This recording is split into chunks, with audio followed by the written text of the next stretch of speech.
yeah. Oh, yeah. Go.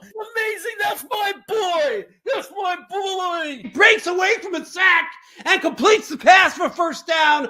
Kittle just may have made the most amazing catch. He fights for the first down and gets out of bounds, too. It's no good.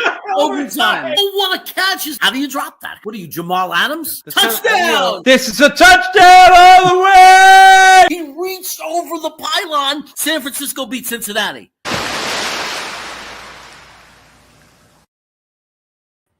This is Jets Chaos. I am Jeremy, and I have questions. Months later, I still have questions, and I still want to address some things people were saying. Everybody wanted to weigh in on Aaron Rodgers, and why is Aaron Rodgers not a Jet? I said very clearly, we don't know what he was willing to do and not willing to do. One of the things I said is maybe he didn't want to concede enough on the money. And some people came in and said that's not true. He said that he would renegotiate his contract, but they had no information about what that means. Like, renegotiate his contract. I'm willing to renegotiate the pay structure of my contract, but what does that mean? That he'll play for a little bit less? Was he going to do the maximum amount that he could help us out and restructure, which would have meant not paying him $60 million in 26 or additional $35 million? How much was he willing to do? Was he willing to re-sign in a way that voided some of that money? There were limits anyway. There were limits on that contract that was going to stop Aaron Rodgers because of bonus money and the way you have to recognize money, that he wouldn't have been able to even take on the Bucs, that we were going to have to pay in 2026, even if we kept them. So that's one. I mean, and understand multiple things could be true. The money part could be part of it, right? It doesn't, and no one said that's definitely the reason. I simply said that could be part of the equation. Part of it could have been maybe they would have been opening him to come back under certain conditions and the understanding that he was going to do the absolute best thing he could do for the Jets, whatever that minimum was that we had to pay him and recognize on the cap, right? Because I know there was a limit to how much money we could take off the books. So that may have weighed into it. It may not have weighed at all into it, but it was one of the factors, one of the things that we kind of have to consider of, why did we just release Aaron Rodgers? Why was that decision? What happened? I got to address this because Christopher, I was, when we were doing the draft with Green Bean, you were saying it in the chat like crazy, and I want everyone to know when you see me doing these shows with Matt O'Leary and Green Bean, I see the comments, but I don't have the power to reply because I'm not the multitasker a lot of people are. I can't sit there and reply to chats while I'm talking and doing everything else because I'm not even signed in to do that. But I want to thank you for all the compliments. I appreciate it,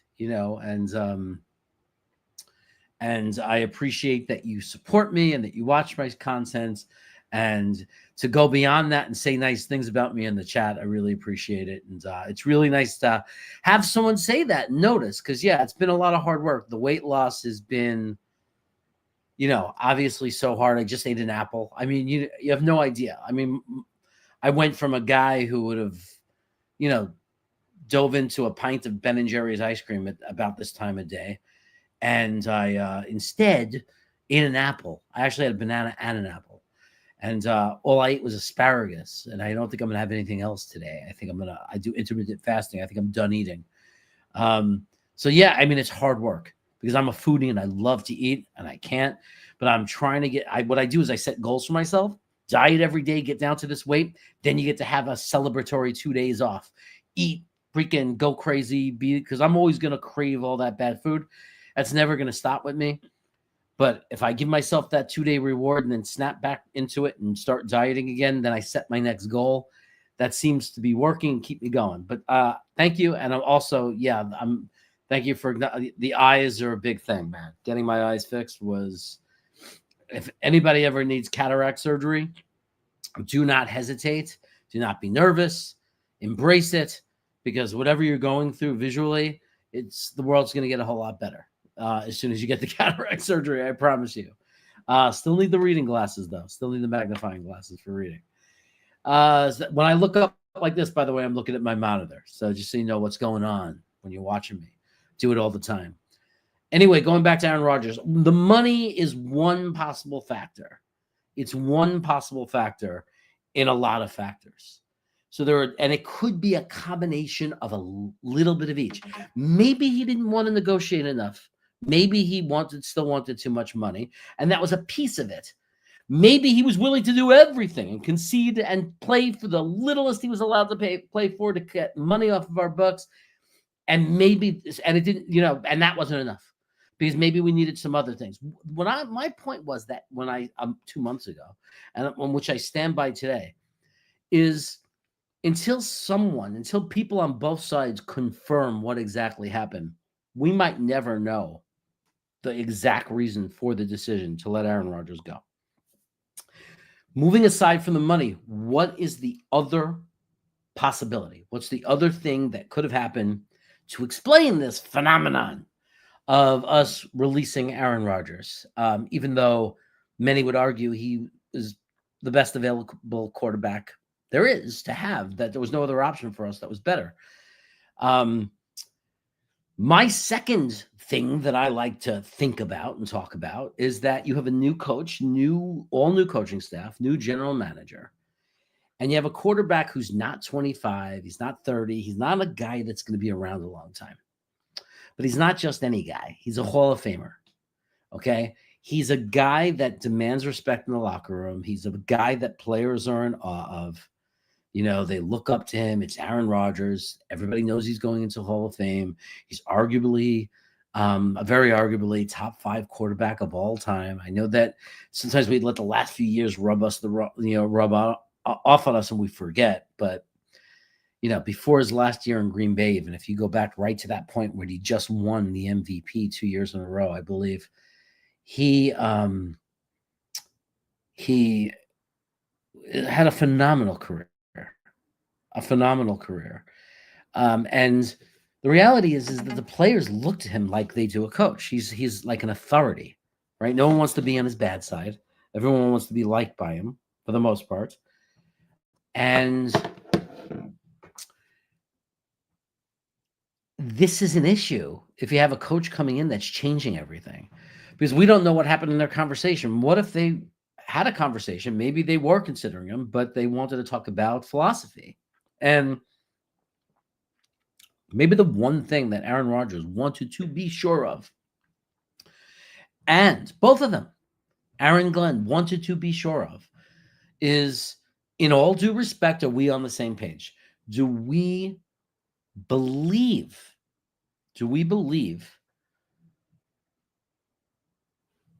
in the plan, in the vision? And Aaron Rodgers is not a 26-year-old. Yeah, I'll go along with anything. He's an adult. He doesn't have to be here. He's rich. He could stop playing anytime he wants. He has other options. He may have had a vision that was very different than Aaron Glenn's vision. And they very mutually may have agreed, very mutually, to part ways. To say, that's not what I want to do. Aaron Rodgers said, this is the offense I know, played it my whole career. It doesn't make sense for me at 41, 42 years old, at the end of my career, to learn a new system. This is the way. I want to be in a place that's going to allow me to do what I'm capable of doing, which means I've been around. I'm over 40 years old. I've been playing 17 years in the league. I know how to run an offense that plays to my abilities and my skill set. And the Jets coaching staff may have decided, you got a first-time offensive coordinator. I don't want to come in my first year as an offensive coordinator and not be the coach and just have the quarterback be in charge pretty much and playing the system he wants to play. The coaching staff wants to come in and they have a plan, a vision. They want to implement that vision and get started on that vision. And if their belief may have been, Aaron Rodgers is maybe our best option, but we're not winning a Super Bowl with him. I know a lot of people saying that's not true because of the kicker and because of this and that. And no. We lost a lot of players. It's not the same roster as last year. So it's more than just now changing the coaching and getting a better kicker. It's more than that. We lost like 15, we lost a ton of players. And we had issues, right? We all saw, we were exposed. We dismantled our defensive line and we were exposed. We could not stop the run. We had issues. We have issues, things that have to be fixed on this team. So if you don't believe 100% that you really have a very legitimate shot to be a contender and compete for a Super Bowl, now you're talking about bringing back a quarterback for what? To make the playoffs. Okay. Even if you could pull that off and make the playoffs with Aaron Rodgers and then lose. Now he's gone and he retires, let's say. Now what do you do? What do you do? Now you have to now implement the system. Now you start the vision. See what I'm saying? You come in, management, when management comes in, they have a belief system. They believe in their vision. They've been waiting to take a job to come in and implement a model, a philosophy, a vision. Whether it's football or a company, one of the most important things is the key people and quarterback, especially one that would run the team and has the ears and the heart of the team, must believe in that vision. And we don't know. Maybe he did. Maybe he was begging them to come back. We don't know. But there's a possibility that Aaron Rodgers said, I don't believe in that vision. And he said, can you do me a favor? And can you release me so I could talk to other teams? Can you announce that I'm going to be released and give me permission for my agent to start talking to other teams so there's more time to figure out what I'm going to do? And it's amicable, and that was the decision. That's a possibility. Number 3 is it could have been Aaron Rodgers. I'm willing to play for free if I was allowed. Just let me play. It has nothing to do with money. I'll play for $1 million. Or the salary cap thing, whatever it takes, however I have to reconfigure it, right? And maybe Aaron Glenn said, that's not the money. Maybe it wasn't the vision. Maybe Aaron Rodgers said, I can learn any system. Detroit system's not that different. It's another variation of the West Coast offense. No problem. I'll just be a good soldier. I'll play the way you want me to play. And Glenn may have said again, I'm not going to win the Super Bowl. Don't think you're going to be around for the long term. Would rather get a guy like Justin Fields, maybe, like to just bridge me into the 26. A guy who gives me a chance, maybe by some miracle, we're going to build around him and kind of style the offense around him to his strengths. And if he doesn't work out, that's fine. We'll draft a quarterback in 26. If we resurrect his career and he has a Baker Mayfield type turnaround or a Geno Smith type turnaround, we'll take him. And then, hey, what a great news. In 2026, we don't have to use that first pick on a quarterback. We can just focus on filling more holes, positional holes, get more weapons, and move along. That's a possibility. Now I could throw in the arguments to that possibility. I could say, Jeremy, that doesn't make any sense. You just said that it might be Aaron Rodgers wanted to play his offense, right? And now you're saying he's, that they're saying they're willing to customize their offense for Justin Fields. Why aren't they willing to customize it for Aaron Rodgers? Well, before they signed Justin Fields, they had conversations with him, right? And Justin Fields might have said, this is the way I would love the offense to be, right? Or I'd be okay if you do those things. Like, yes, we're going to run the ball more. Yes, RPO, the thing I was comfortable in college, lots of one-read plays, lots of design plays, one-read check down, lots of plays like that, plays designed for me to take off out of the pocket if I have to. I'm down for it. And maybe, the coaching staff thought, it wasn't about that. They would have just as happily done an Aaron Rodgers style of offense that was more based on passing. But Do they want to be more based on passing? I think that's what we wanted to be last year. And I think the reason we weren't is because Aaron Rodgers audibles every time he could. And the excuse was, well, they got 7 guys in the box, 8 guys in the box. They're putting an extra guy in the box. You have to audible out into a pass. But guess what? No, you don't. Because other teams are running teams. And I assure you they put 7, 8 guys in the box. They move to 8 guys. And they still run the ball. Baltimore runs the ball all the time really well. You don't think they're putting 8 guys in the box? You don't think they're stacking the box against the Ravens? Yet they still run, and they still run successfully. We had a quarterback who says, well, I'm too good for that. If you stack the box, I'm going to beat you, and I'm going to audible out. And guess what? He did beat them sometimes. A lot of times he didn't. And the problem was other teams figured out, wow, as good as Aaron Rodgers still is, 25 touchdowns, whatever, 8 interceptions, like almost 4,000 yards, as decent as he still is, this is an easy team to beat if they pass a lot. Because, yeah, he's going to win sometimes, and they're going to score some points, but they're also going to not do so well.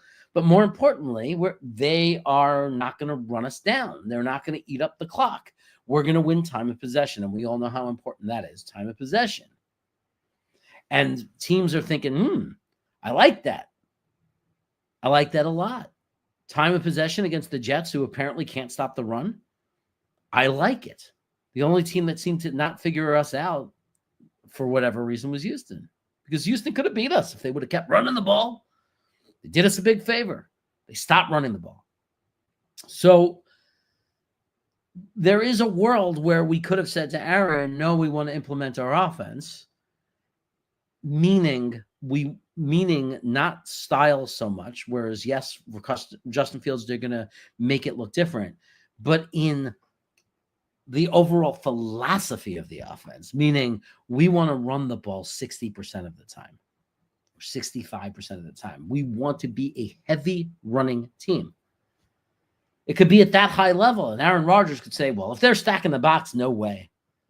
I don't want to be in a situation where I'm handing the ball off when they're stacking the box. And I know, and I believe in myself that I could audible out and I could beat that.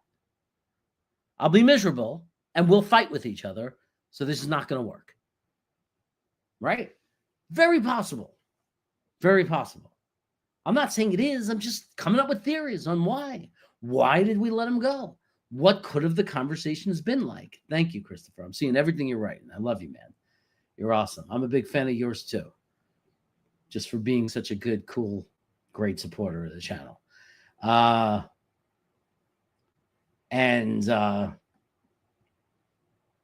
Sean McAteer. Maka. It's always weird when it's Mac because the MC comes first. So it's like kind of McDonald's. But I hate, there seems to be a vowel. Why not? Why isn't it Sean MAC a tier? McAteer? Or is it, why do we say McDonald's like it's an I, but with Sean we say McAteer like it's an A? These are the questions I'll never have answers to. What I will have answers to is that my beard is going to be just as cool as Sean McAteer's beard by the time I'm done, because I'm going to join him in his mission to defend the Temecula Valley. Okay, let's move on to another possibility of why the Jets parted ways with Aaron Rodgers. Maybe they just didn't think he was good anymore. I know a lot of people are going to get pissed when they hear me say that, but I'm not saying it. I'm throwing it out there as a possibility. You could be angry at that scenario. You could argue and say, well, if that's the way they think, we should fire them now. They're stupid and they don't know what they're talking about. That's fine. But maybe that's how they feel. And you don't have to agree with them, and you could be pissed at them if that's the truth. But maybe they didn't think that he's that good of a quarterback. Maybe they didn't think. Because let's talk about the reality of that being the case. If they believed that he was the quarterback and that he was capable of doing the things that some of our fan base that's very angry that we gave him up is capable of doing, if they believe that, why in the world would they release them? So it stands to reason that they didn't believe in it.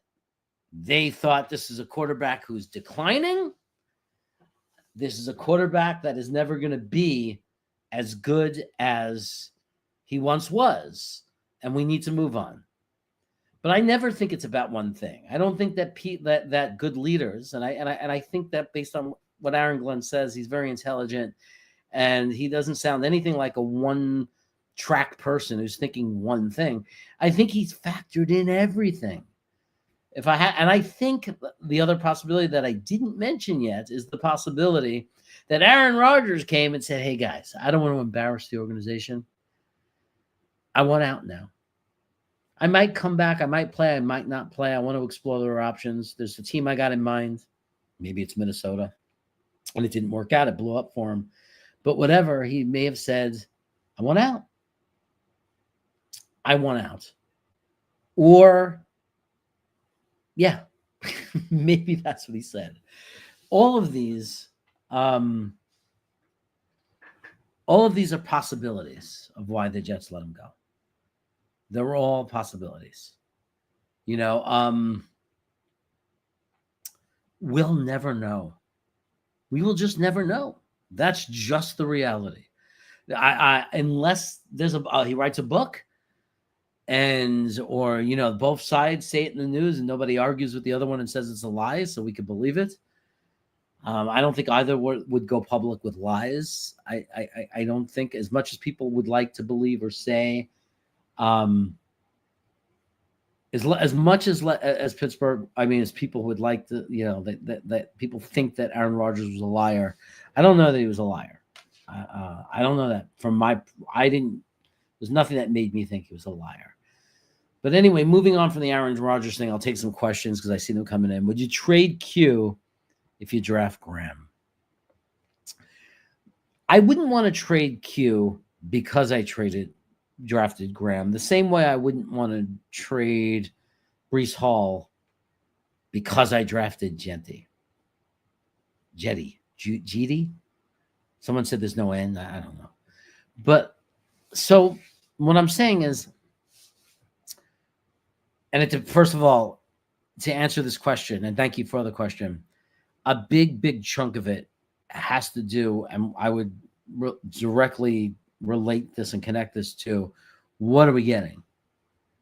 Because without knowing what we're getting, my initial instinct is what we would be doing in this case is we are taking a number 7 pick to replace a guy we just traded, and we've gained nothing, right? Except what they traded us. Now, who's trading with us and what are they giving us? Are they giving us another top 20 pick? Is it they get Quinn Williams, and part of the trade is they're giving us their first round pick, and now we could take Mason Graham and we still have a first round pick to address our needs? Do I do that? It depends on the offer. It depends on the pick. It depends on the offer. And I'm not saying this is somebody who doesn't respect and like Quinn Williams. I'm saying this is because part of me says you don't give away stars. He's one of our stars. Why do we always do that? Why don't we get to keep our stars? But part of me thinks about how many years left do we have of Quinn Williams? He's a big body type guy. He's been around for a little bit now, right? 6 years, right? Wasn't he 2019 or something? I think he was 2019. He's been around. He might have, go 5-6 more years. He might not. I think it's going to be at least 2 years before we're for real, even if everything goes right. So Mason Graham would probably be, he's a pretty high percentage. I think he's a pretty high percentage pick. I think he has a high floor. He's like Tyler Warren. He has a high floor. I don't know if he'll be as good as Quinnen. We have to remember that it takes a while for defensive tackles sometimes. They don't come in their rookie year and always become all pros, right? Quinnen took a while. People were saying he was a bust. The end of year 2, people still weren't happy. It wasn't until year 3 that people were happy with Quinnen Williams. So we have to keep that in mind. They'd have to do something really special. It would have to be a special trade. But I want another first round pick. And the reason why I would consider it and it would be tolerable is, first of all, you wouldn't have to use 7 on Mason Graham unless you wanted to. You know, like if they gave us the 20th pick, you could take Harmon there or Walter Nolan there or Myleek there. I mean, it's such a deep draft. There's a lot of high impact players in that position. If you let Q go, though, if you trade him, you probably would use 7 because now it's a huge weakness for the team. And you just lost an all-pro player in that position. And you'd probably say, I don't care if it's a deep draft. I need the best guy, right? And if Mason Graham wasn't there, that's okay. As long as we have that other backup first-round pick, we could address defensive tackle with that pick. We could even double dip and go back in like the 4th round, 5th round, take a defensive tackle, a big fatty, a green bean type guy, just to give us more depth at the position. Take Aeneas Peebles, guy I love, who's going to be around in the 5th or 6th rounds, who I think is going to, he's not a guy that would ever be in the top 4 rounds that anybody's going to ever support picking because he's small. But at the same time, what's his name? Clancy or whatever his name is pretty small, and he's working out pretty well. So this guy is, Peebles a little bit small. But anyway, I'm not looking to trade him unless there was a reason. If he's unhappy, if he hints that he wants to trade because he's still mad about the Aaron Rodgers thing, if it's some situation like that, you thank him for not making it public. Like if he's asking internally for a trade, thank you, because that lowers your value. And then if a guy doesn't want to be here, you got a new regime, rookie coaches, can't have a guy at that stature who doesn't want to be here. You quietly call other teams, you pick up the phone, you ask for their first round pick, and you trade. You trade them. And if you can get a first and a third, or a first and a third next year, or a first and a second, first and a fourth, whatever it is, you get as much as you can for him. He's expensive money-wise, so a lot of teams are going to be hesitant to trade that much draft capital on top of paying him. This is not a quarterback, and it's not Tyreek Hill that we're talking about. But he's a great player. He's a blue-chip player, and I think there would definitely be interest out there in him. And when you have a guy like Robert Saleh coaching the San Francisco 49ers, there's a chance. There's a chance. So I don't know if I'm picking your brain, Yeti. Maybe I am, maybe I'm not. So if you ask me, would I consider trading Q? I consider trading anyone. I love draft picks, especially when this is not a rebuild, but it's kind of a little bit of a rebuild. I mean, we have a lot of things we have to fix and repair. It's definitely a facelift at the very least. And there's a lot of things we have to fix. So, I'm not looking to trade Q, but if the offer's too good to pass up on, so be it. But it would have to be a really sweet deal, really sweet offer. It would have to be a really sweet pick. I mean, and if it was a team with a late first round, it'd have to be their first and their second, something like that. It would have to be something really sweet, and it's got to be a sweet pot, or a first and their next year's second or something. Like it'd have to be pretty sweet. Can you imagine 2 first-round picks for him? I know this might make people angry, but you can't say no to that. If a team came right now and said, I'll give you 25 and 26 first-round picks. Yeah. Sorry. Quinnen, love you. Love you, man. Best of luck to you. 2 first-round picks. Yeah, I do that. Yeah, you replace him this year with a pick, and then next year you go in with 2 first-round picks. That's what this team needs. We need something like that. So no way I say no to that. But is anybody really going to give 2 first-round picks to pay Quinnen Williams $26 million a year? I don't see it happening. So, so he's Incel. Incel? I don't know. I'll just call you Alon. I think that Pittsburgh, they could let Pittsburgh deal with that now. Yeah, let Pittsburgh deal with Aaron Rodgers now. Now they have to deal with it. Now they had their OTAs, no Aaron Rodgers, right? Deciding to me, clearly wanted to go to Minnesota. That's the problem. He wanted the Giants were smart. They said, you're not going to use us anymore for leverage. And they hurried up and they scooped up somebody. So they'd have a body and they have somebody to play the position in what's his face? Winston or whatever. But Jameis Winston, but you can't want to be in Pittsburgh shoes right now, right? Here they are. It's like we're a couple of weeks from the draft, man.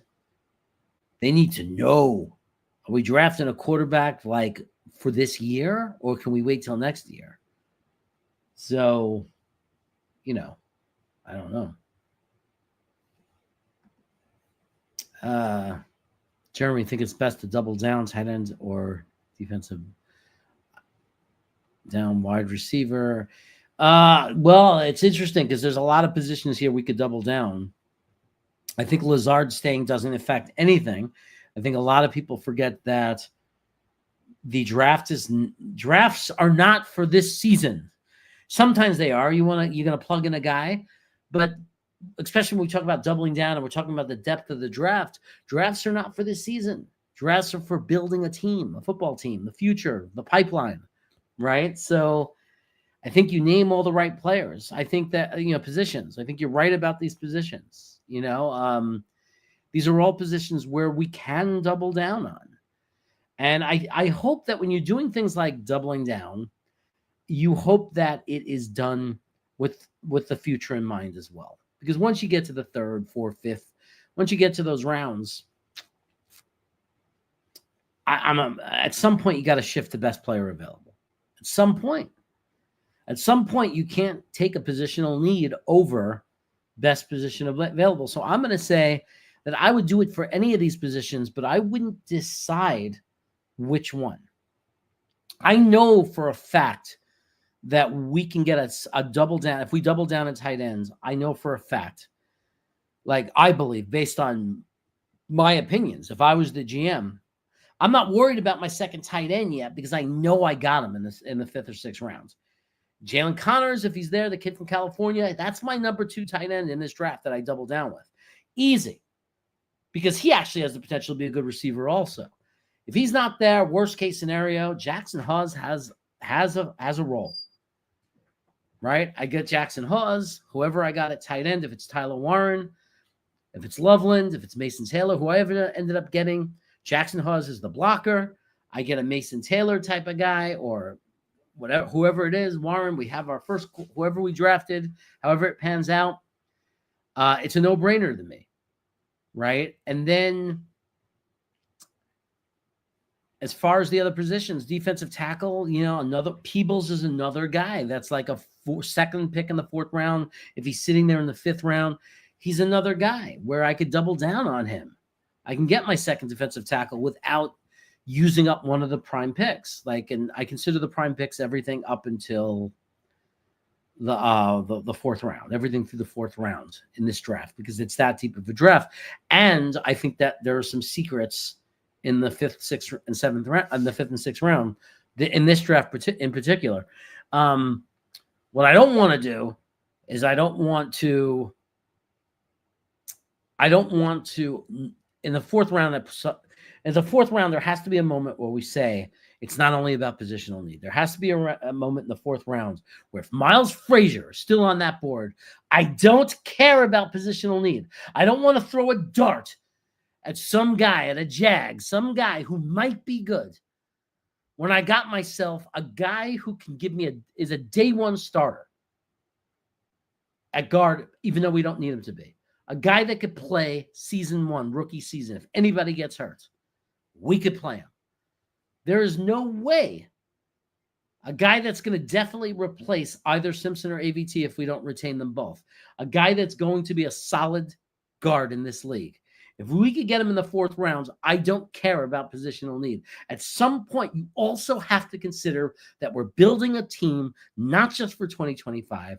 We're building a team to be in the Super Bowl in 2027-28. That's what you're hoping. That's the model, the vision. right? The vision of let's build a Super Bowl team in 2025 never works, because if you play every offseason, like next season is the do or die season, you will never be good. You will always fail. You can't spend all your money and sign all these bad contracts and draft only everything you need to start just this year and not think about the future. So, but going back to the point, I think the point is, though, the positions I double down on would be tight end because I can get one in the 6 rounds. It would probably be defensive tackle because I can get one in the 6 rounds, like I could, or the 5th round. I could use those late picks on those positions. Okay, that aside, wide receiver, I would. It depends. That's my answer. It depends. Right? It depends. If there's no safeties I like that much, and I'm going to just take an RJ Mickens in the 5th round, then I might double down on wide receiver. But if it's only if it's a guy I love, let's say it's Savion is there. Let's see that guy Savion Williams. Is that his name? From TCU.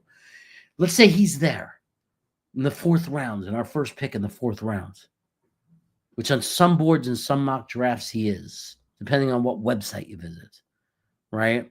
Let's say he's a guy that's there. The Jets say, hey, look, yeah, we need a safety, but we got to think about the future too.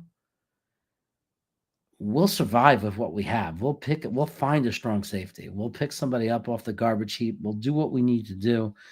But for the long term of this football team, 6'5", athletic, and he's sitting there, and I'm going to take some safety I really don't believe in because I need that position. No, I'm going to double down on wide receiver. I'm going to take this kid. And, I'm going to take this kid. The only way I'm not tempted to take this kid is if we ended up with Jaden Higgins, because I already got our big-bodied guy. You could have 2 big-bodied guys. There's nothing wrong with that. But at the end of the day, Lazard's gone at the end of the year. Corley is an unknown. Xavier Gibson's trash. Reynolds is a 1-year kind of veteran, right now knows the system kind of guy. We have nothing for the future. Nothing. We have Garrett Wilson, and that's it. And maybe Corley, but he's a slot. He's not even a boundary receiver. We don't have anything at the boundary, right? So yeah, like Lazard might fill in for 25, and maybe we draft a wide receiver early that competes with Lazard for who's the WR2, opposite of Garrett. But for the future, if you have a guy that you believe in, like, Savion, guy from TCU, and you think he's going to develop, I'm not going to argue with that. It's a solid pick. So I love these positions in this draft, and I think there's an argument of why you could double down on any of them. Defensive tackle, I think, is less likely, because I think that even though people aren't happy how we did it, I think we addressed it. I think we addressed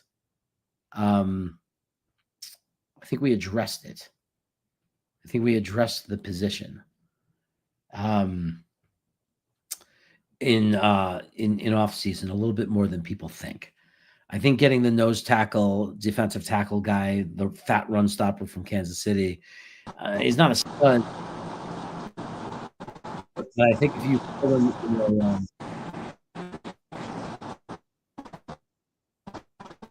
who is that? Oh, hold on. We have a special guest. We can't see him. He probably has a bad connection. It looks like there's only one guy I know that's that ugly, and that's Nick Shine. But we're going to remove him until he gets his internet going. So getting back to what I was saying. Oh, that's better. Going back to what I was saying. You lost my train of thought. Wait and see. Are you live? Add yourself when I can see you, brother. When you're live, you were disconnected. You were frozen. Doubling up is just a matter of, in the draft is a matter. It's a matter of situation. Oh, did you add yourself? I can't see you. Like, how the hell? What the hell? No. It's a matter of situation. So, but the answer is to your question is any of them are double up. I think defensive tackle has the least need. Going back to, that's what I was saying. I was saying we added a guy. We added the fatty. Everybody's forgetting about LT3. LT3, the problem with him as a defensive tackle is he's a situational defensive tackle, right? He's not a first, second down tackle, but he's a perfect guy to combine with the fatty that we picked up from Kansas City. You got your early down run stopping guy, and then passing situations, you bring in LT3, and that's who plays next to Q. That's your rotation. Meanwhile, some people could argue that we're thinner at edge than we are at defensive tackle, really. Especially if we take a defensive tackle. If we take a defensive tackle, now you got the defensive tackle that you drafted. And then his backup is the combination of the fatty and LT3. You're pretty good there. You're pretty good there. Edge is the question. Are we going to trust this guy Watts to develop? Are we going to trust? We have a couple of young guys there that we all loved last year in preseason. None of them had years that really had an exclamation point on it. McDonald is great, but he's a situational pass rusher. So the question is, who plays opposite of Jermaine Johnson? Who plays opposite of Jermaine Johnson on running downs? Now, technically, we still have Michael Clemens, but I know how we all feel about that. None of us like that. So, well, thank you. Thank you. I am losing a lot of weight, man. I told you I was going to do it. I hope you're doing it too, because we're supposed to do a stomach belly bump at some point, and to compare, we're supposed to compare the pictures. There's too many holes for me to worry about any particular position. This is a genuine best player available draft. I agree to an extent. I agree to the point where there are guys, Knobcraft, you like Clemens. There are guys, there are people, and there are players that in the edge position, that if the Jets took, even at 7, there's a couple at 7, and there's definitely a few at 42, where the Jets could go edge, and I'm not saying it's what I want. I'm saying I would not be angry. And I know that 80% of the fan base would be irate. I get it. I know 80% of this fan base is saying you cannot do edge. But if you're going best player available, and if you're on a 2-year plan, 2 off seasons to really fix this team does not have. McDonald's could be, but he's not good enough against the run. So he's not going to play the higher percentage of the reps to be that guy. And when I say that guy, I'm talking about Watts. I'm talking about Bosa. I'm talking about Hutchinson. I'm talking about Myles Garrett. I'm talking about Micah Parsons. We don't have that. We don't. We don't have a guy who changes the game. We have guys we like. Jermaine Johnson's going to set the edge. He's a solid player. He's good. He's a checkoff on that position. We're glad that we drafted him, and I believe in him, and that he's going to fill that role very well. And McDonald is going to be a guy that gets us, it's going to be exciting. He's going to come in pass rush situations, be like Bryce Huff. He's going to get us sacks sometimes, and it's going to be great. And we're going to love that. But we don't have a Myles Garrett, a J.J. Watts, either of the Watts. We don't have that. Wouldn't you want that? This team was built on that when I was a child. That's how this started with me. It started with guys named Joe Klecko, Mark Gastineau. It started in that position. And I understand why people would be mad and pissed. But there's a couple of guys. Hold on. Why can't I see you? Oh, there you go. There's a couple of guys I would draft at the edge position. I was just finishing a thought. And then guys I would take at 7 are Jahad Barron or Jahad, whatever his name is. I would take Mike Green. I'd be okay with Mike Green. But anyway, you've heard what I'm saying. What do you think about that? I'm Tyler Warren. I want the tight end. I could get a tackle in round 2 that can come in and start. I think that, Jets fans have such PTJD, right? Like post-traumatic Jets disorder, that they think we will have to draft a guy in round 1 because we're never going to get anybody to start anywhere else. That's not the case. With Muji and Glenn, we got guys who are going to draft well. If you look at Detroit and you look at Denver, you see they've drafted very well in the mid to late rounds. So also we look like twins with the bald heads and the gray shirts. I'm picking up on it. You look so thin. I'm trying, man. I'm That's trying. great. Look at us, man. We must have Yeah. lost God knows how much weight between the two of us. We were so big that our camera boxes, our heads would be touching one another. Now there's space in between us, dude. It's nice. But yeah, I'm get me Warren, get me Membu. My dream scenario, and I'm going to speak this into existence. Uh-huh. The Saints trade up. We go back 2 spots. And we still Then get we one of go them. back again to Indy, and Indy jumps to 9 to go get Tyler Warren, and we somehow come out with more ammunition in next year's draft, as well as a mid-rounder or 2 in this year's draft. Love So it. that's my dream scenario, to stockpile picks, get the 14, where you still could get a tackle. Loveland. You could still get Loveland. You could still go defensive end, Mikal Williams, Mike Green. You can go Kenneth Grant, D tackle. You have Matthew a lot Golden. of options, and you stockpile picks in the process. Dude, there's and my dream is, and there's no draft where I don't do it in the mock drafts. There's no doubt about it. The number one thing I want is a trade back, and I'm right there with you. I'll take 2 trade backs. Love it. I'll trade back and trade back again. And I know why you want the ammunition for 26. Same reason I do. Because if Justin Fields is still Justin Fields, we need ammunition to trade up and get a quarterback if we don't lose enough games. Right? Or you have the ammunition to, if he does hit and we do catch lightning in a bottle, you have the ammunition to get, you have the picks to get him more weapons, to add another elite piece to go with Garrett Wilson, to possibly replace Breece Hall if he leaves. You have a lot of picks now to play with, to maneuver with, to complete your D line, maybe to replace Quincy Williams at linebacker if you let him walk. We got a lot of good pieces, but we have a lot of good pieces that might leave. Breece Hall, Quincy Williams. So guards and our guards, right? Yeah, both guards. So if you decide not to go on with Vera Tucker, you need to replace a guard too. Possibly 2 with Simpson. So get me more lottery tickets in the lottery that is the NFL draft, right? Give me more tickets so that you have the bigger opportunity to hit, be successful, and build this roster to really be just absolute dogs in the trenches, man. Everyone is talking about extending Sauce and Garrett. Do you think there's any chance we extend Simpson? I got to see how he works in this scheme first, right? Like, he could go to another level. We know he's the guy on the line with that nasty mentality. Maybe they utilized that, and maybe he wasn't utilized correctly last year. The extensions, I'm of the mindset that Garrett Wilson and Sauce are the ones that don't want the extensions. And I'll be real brief with this. Why would you want to sign now, knowing that the extension, you don't start getting that payday till September of 2026? You just watched the cornerback market go up $5 million from one guy to the next.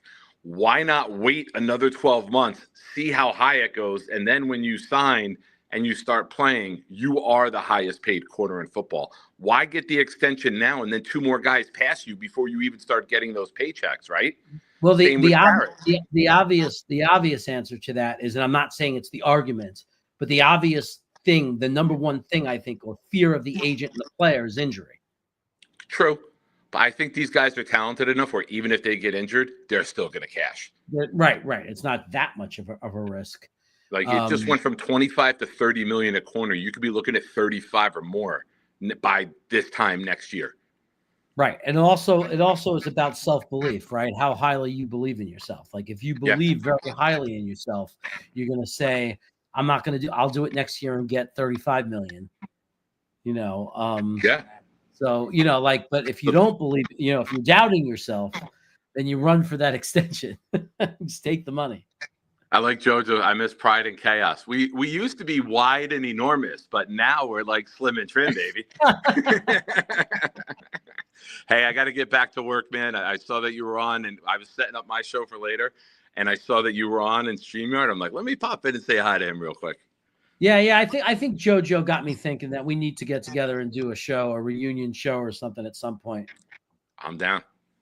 Yeah. We got to figure all that out. But we'll talk. Good, dude. You're looking great. I'm thrilled about how great you're doing. We got to catch up because there's things you don't know. I got my license number. I got a job. The whole thing. There's a lot we have to talk about. So. Awesome. Yeah. So Thank you. It was great talking to you, and we'll do more. We'll talk off air. all right, brother. Take All care. right, man. Have a good show. Take care, guys. Ciao. That was Nick Shine, everybody. The Nick Shine, the legend. And you don't have to miss us, man. We'll be back. We'll do some stuff together. I'll tell you what, I have to go soon anyway, but before I do, I'm gonna when I leave, I will play the old Nick Shine Pride Chaos intro. How about that? I'll do that for you guys so you get a little piece of the old that old feel. But I have to double it up because I have to play my theme song too. Let me see something. Check this out if you haven't seen it. Most of you have seen it, but I can't get enough of it. So I'm going to play it anyway. Woo, hold on. Oh, you can see. Whoa. Where is it? Oh, here it is. Watch this, guys.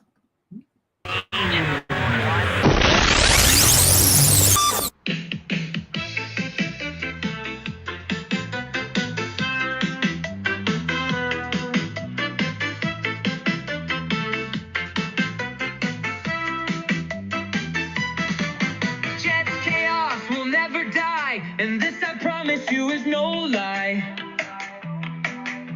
His legend will live on, just like the catcher in the rye. His word will be shared in every classroom.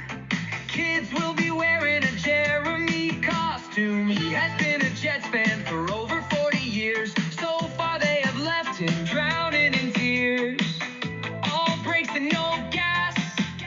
That went as well as looking at green beans' ass. Pizza is the weakness from this chaotic storm. That of Frankie, who used to bring the calm, not on Thursdays. With O'Leary, he will tell that dude named Hennessy to go to hell. Reacting to the games on green beans, Jets fan. Nick Shine and Dano screaming, Jeremy is the man. From Jake Asman to Gunny to Jets talk 24/7. A New York Jets championship will be pure heaven. Deli, cheesesteak, and southern barbecue. Jeremy and his brothers on Brooklyn Brothers Food Review. You can never get too much of his bald head. You won't forget his name until you're long dead. Jets chaos will never die. It will never die. It won't ever die. It just won't die. Jets cast will never die. It will never die. It won't ever die. It just won't die.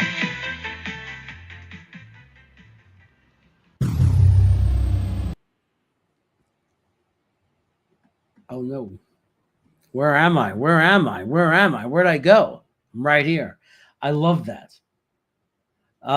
Yeah, I know, right? I love the crazy thing about that video, and I love watching it, and I hate watching it, is I love getting to see the before of the diet. But I also hate what I did to myself. I hate that I got there.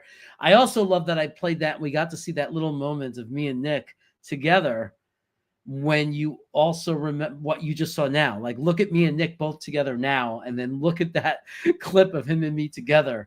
And the fact that we both did it together is just amazing. It's amazing. I think that, Nick always says I inspired him. He's always thanking me. The truth is he inspired me just as much. My life was just as screwed up 2 years ago as his was. And I think that we both have come so far in 2 years. And I think that we both have supported each other in it. We were both there for each other. That's what friendship is, guys. So make sure that you're good to your friends. Don't ever screw with your friends, because you need your friends to give you crap now and say, "Wow, we did it together." Wow.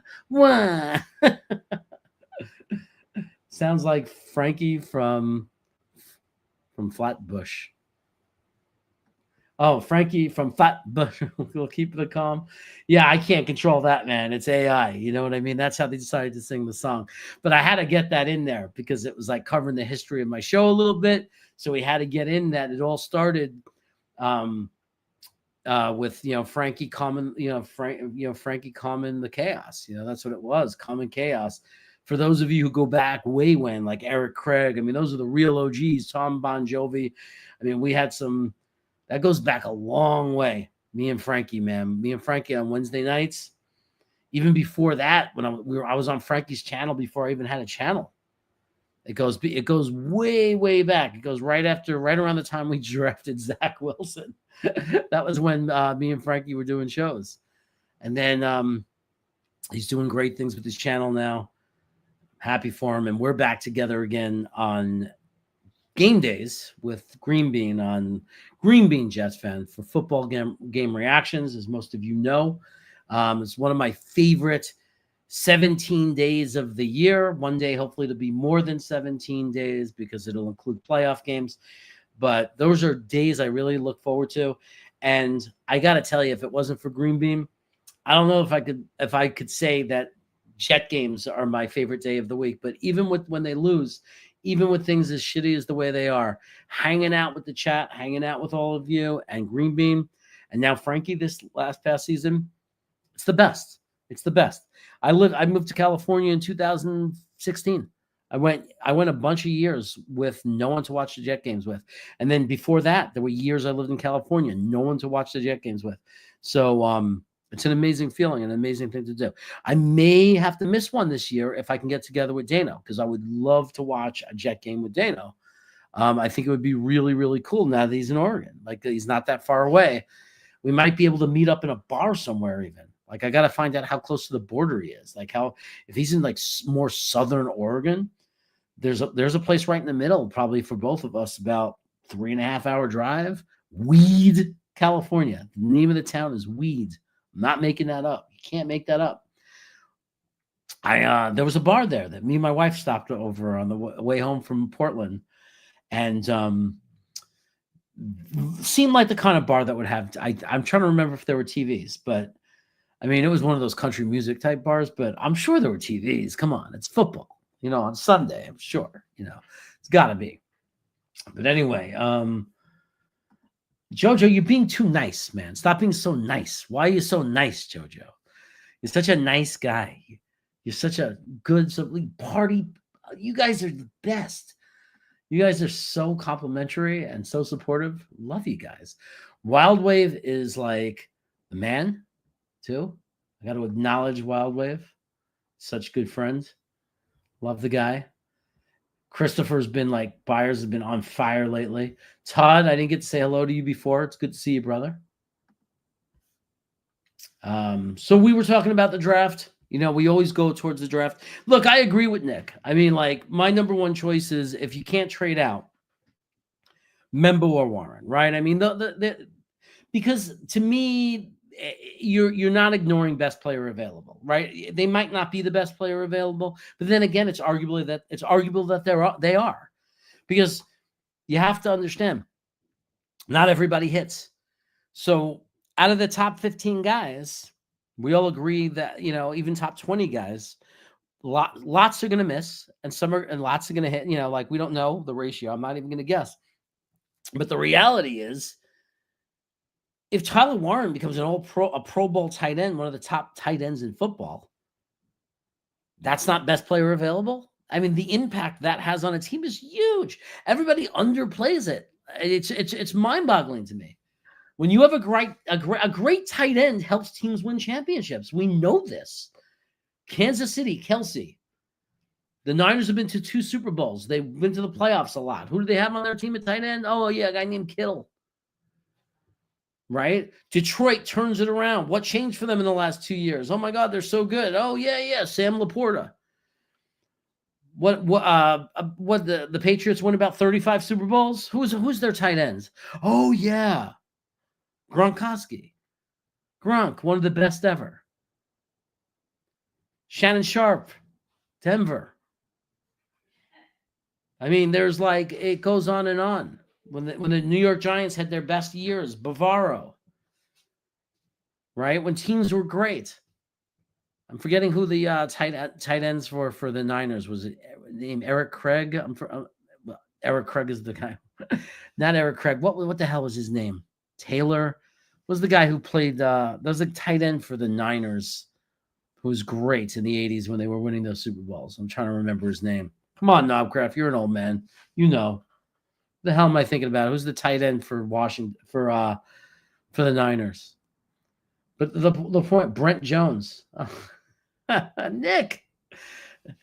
You were like 3 years old. How do you remember that? Yeah. So I mean, don't tell me. I mean, I don't understand people that underestimate the importance of the tight end position. It just doesn't make sense to me. You know, I mean, they're all important. Like that's why if it's a position of need and it's a great player, you do it. Because if he's an all-pro tight end, no one's going to say 7 was too early. It doesn't matter when Bowers went. Bowers could become the Hall of Fame greatest tight end to ever play the game. If Tyler Warren is the second best tight end or the third best and he's a Pro Bowler every year and he helps us win championships and win big games and everything, it doesn't matter that we took him at 7. It doesn't matter. If you hit, it doesn't matter. When you hit, it doesn't matter. I mean, if there wasn't very good tight ends, the best tight end in the draft was Gunnar Helm, who I love, and Harold Fannin. If those were the best tight ends, I'd say you can't pick them at 7. It's too much of a reach. But that's not the case.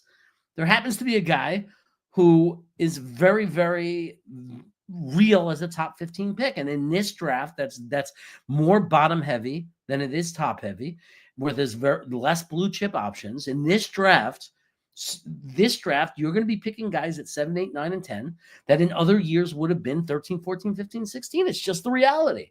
But if they hit, it doesn't matter. And that's what you have to remember. It doesn't matter if they hit. People say, I learned that right away. Somebody in the chat once said that a long time ago. Somebody picked somebody when the Raiders took Alex Leatherwood or something. We all laughed. Somebody said in the chat, back then in the Talking Jets, but back then it was Ryan's talking, Jets Talk 24/7.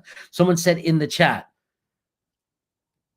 if the player hits, no one cares that the team reached. I disagreed a little bit because if you reach too far, the argument could have been you could have had another player, like New England taking Strange, the guard, in the first round a couple of years ago. That was silly because they could have taken him in the second round and still had another first rounder. So that was a little silly to me. But you know what? If he becomes an all-pro guard, it doesn't really matter that much. They made sure they got their guy.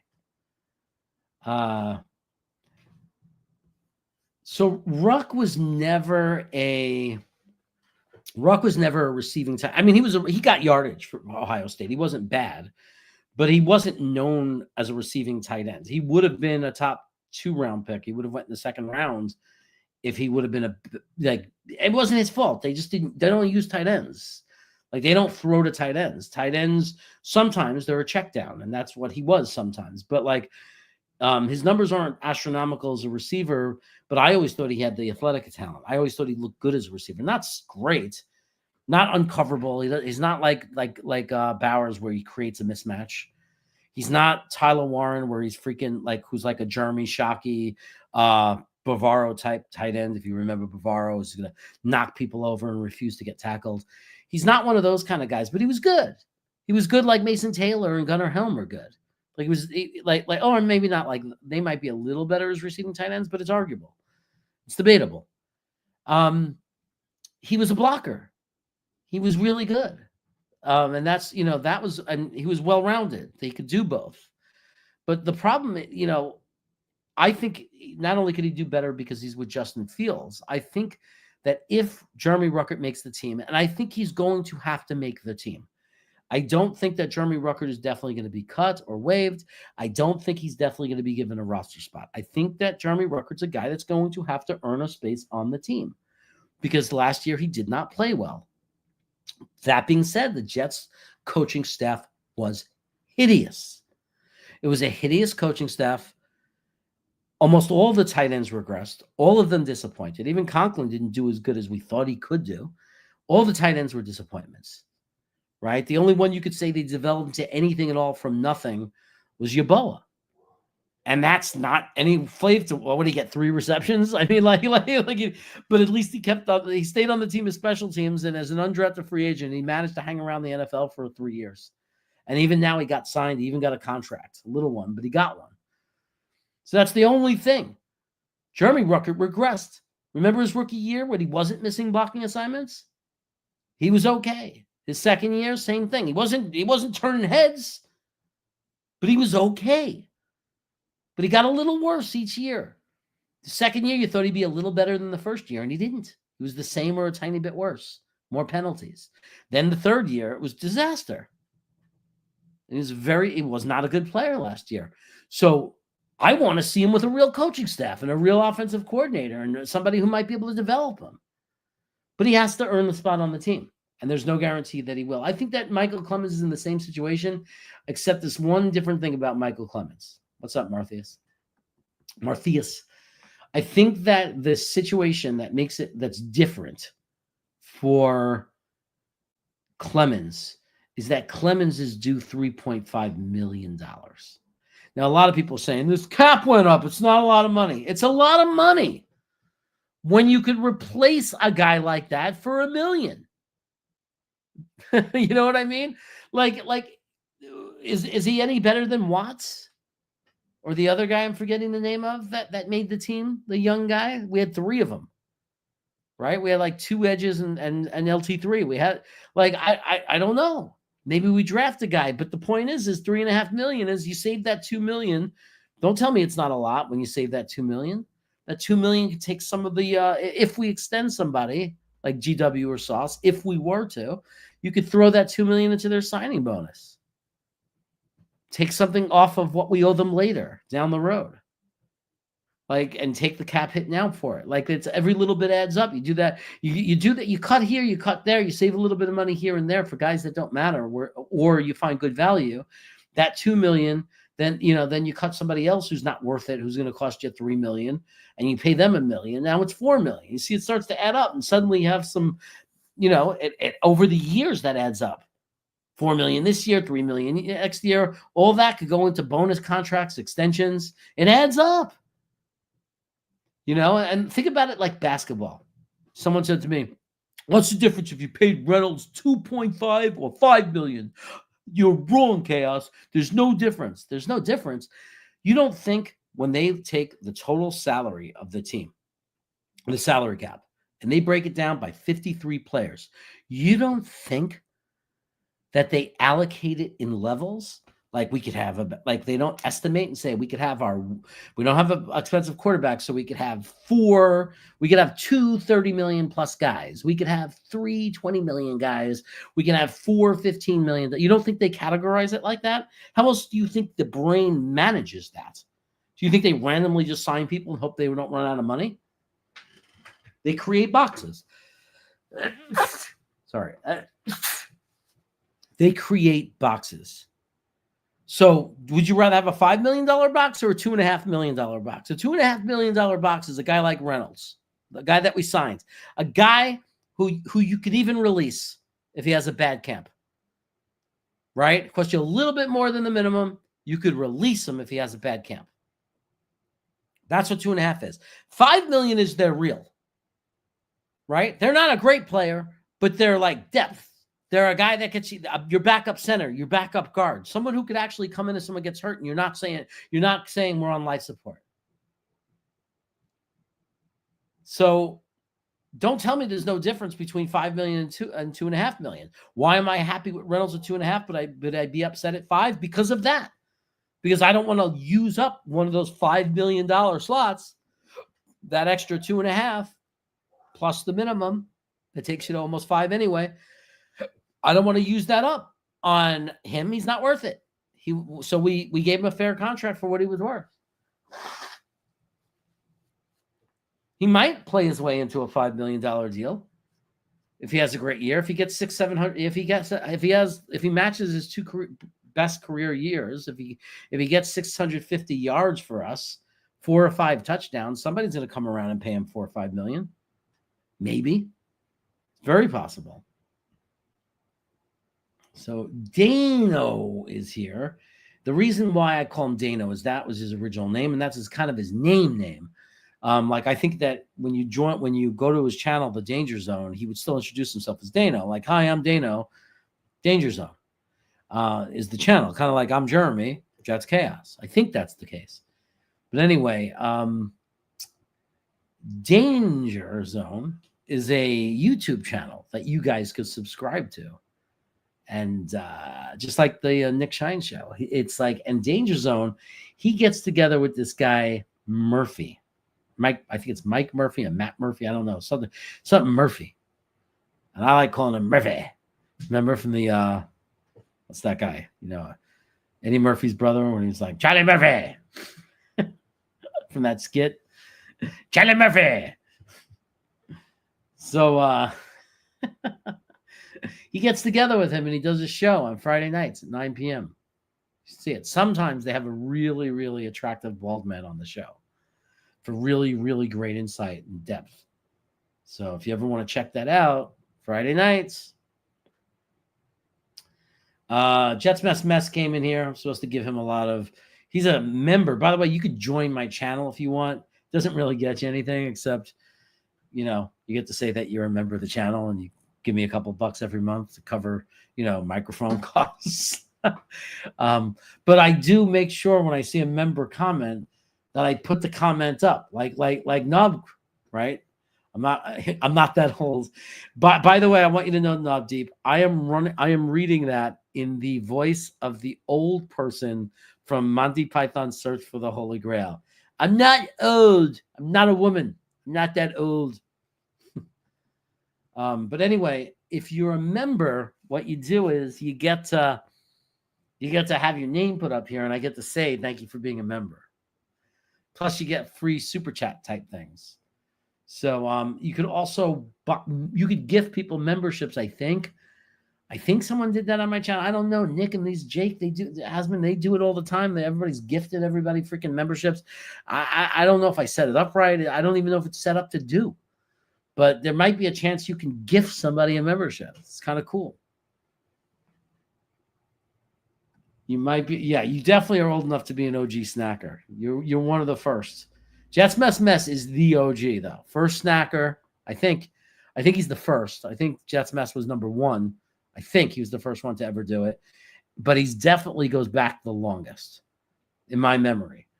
I think Eric Craig and Jets Mess were like my first two subscribers. Like when I went live, they were the first two people watching shows. So anyway, I'm not talking enough Jets, so I have a rule. When I'm not talking enough Jets, I gotta go. So I'm going to go, and I'm going to say, I'm going to leave you with this since Nick Shine made an appearance. I promised this, so I'm going to leave it. Guys, thanks for the support. And what can I say? Keep coming back. Later. And now, welcome to Pride and Chaos. Welcome to the darkest year of our adventures.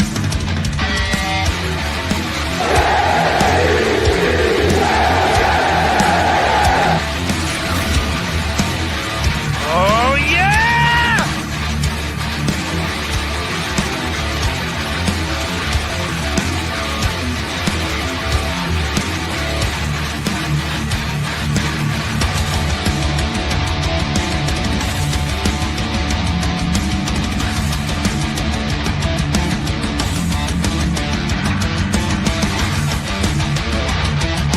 And now, give it up for Jeremy and Rick.